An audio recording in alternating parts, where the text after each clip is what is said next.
સીતારામ બધાઈને. વાગી ગયા છે 5:30 અને આજે છે આંબેડકર જયંતિ. ભીમરાવ આંબેડકર, આપણા બંધારણના ઘડવૈયા. આપણે બધાય જે છે ને બંધારણને હજી ફરખું વાંચ્યું નથી. 2 વર્ષ 11 મહિના અને 18 દિવસ આપણું બંધારણ ઘડતા થયું હતું. ભારત દેશ આઝાદ થયો ને 1947માં, એ પછી બંધારણની કામગીરી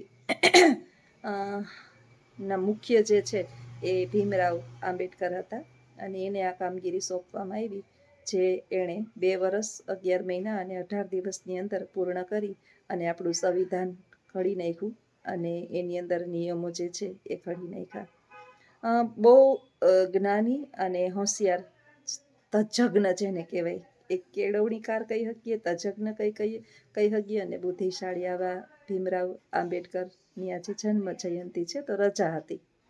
આપણે બધાની જન્મ જયંતિના લાભ લેતા હોઈએ, રજા હોય, પણ આપણને એની જાણ હોવી જોઈએ કે ખરેખર એ વ્યક્તિ કોણ હતા. ઘણા આપણા ઇતિહાસની અંદર એવા વ્યક્તિઓને દબાવી દેવામાં આવ્યા છે હજી પણ, કે જેનું આપણી મુખ ઉપર નામ નથી, પરંતુ એવા ઘણા બધા છે.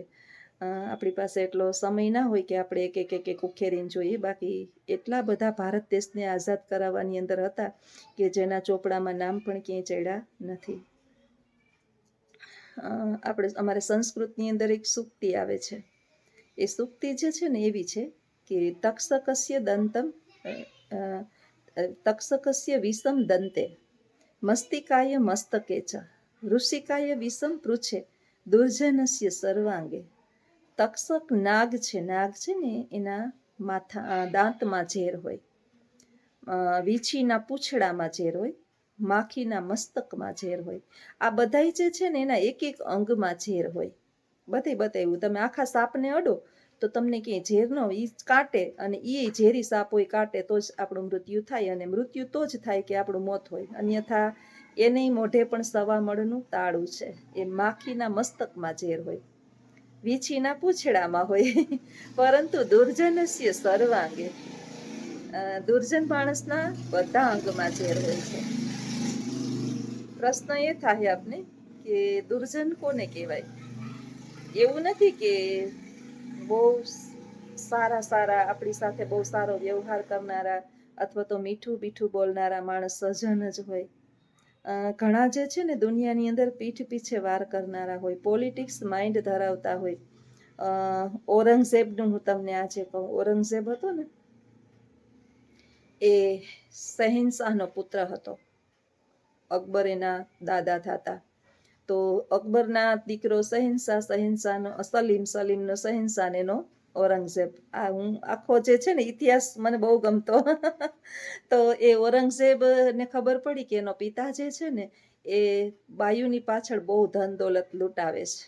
તાજમહેલ મુમતાજ માટે મરી ગયા પછી બંધાવ્યો, નામ કર્યું તેમ કર્યું. ઔરંગઝેબ એના પિતાને જીવતો તો ચણી દીધો હતો. આ ઇતિહાસ છે જે આપણે ક્યાંય વાંચ્યું નથી, પણ આવું હકીકતમાં બન્યું હતું.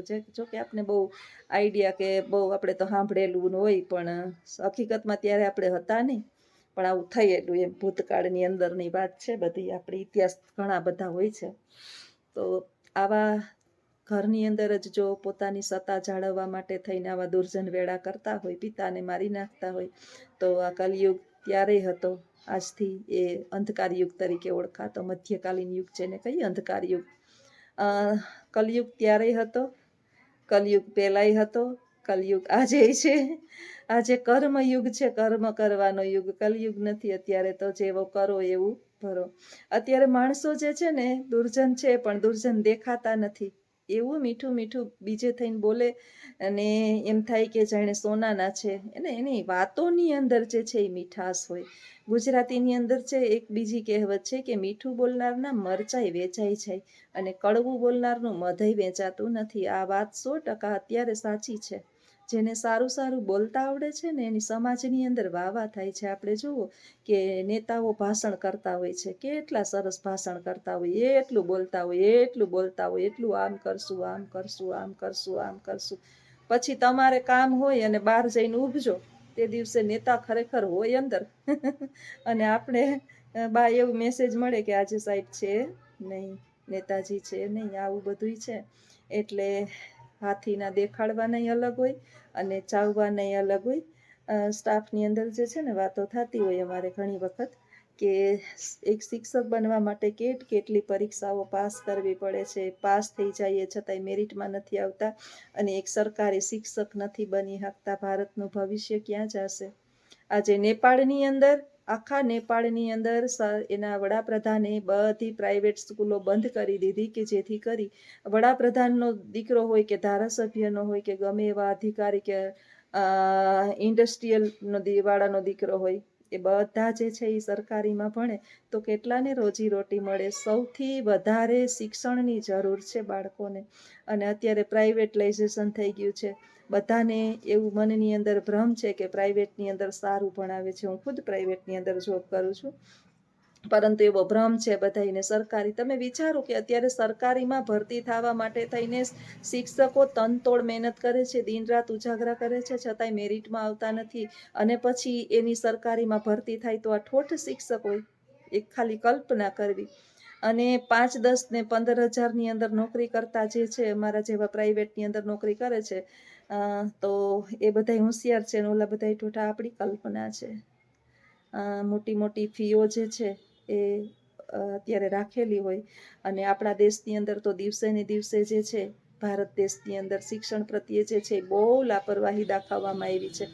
નેતાઓ જે છે એ અભણ હોય તો ચાલે, પટાવાળાનું ફોર્મ ભરવા માટે ગ્રેજ્યુએટ જોઈએ, એને ગુજરાતી આવડવું જોઈએ, બધું એને ઇતિહાસ આવડવો જોઈએ, એને વિજ્ઞાન આવડવું જોઈએ, એને ગણિત આવડવું જોઈએ, એને મનોવિજ્ઞાન આવડવું જોઈએ, એને તમામ આવડવું જોઈએ.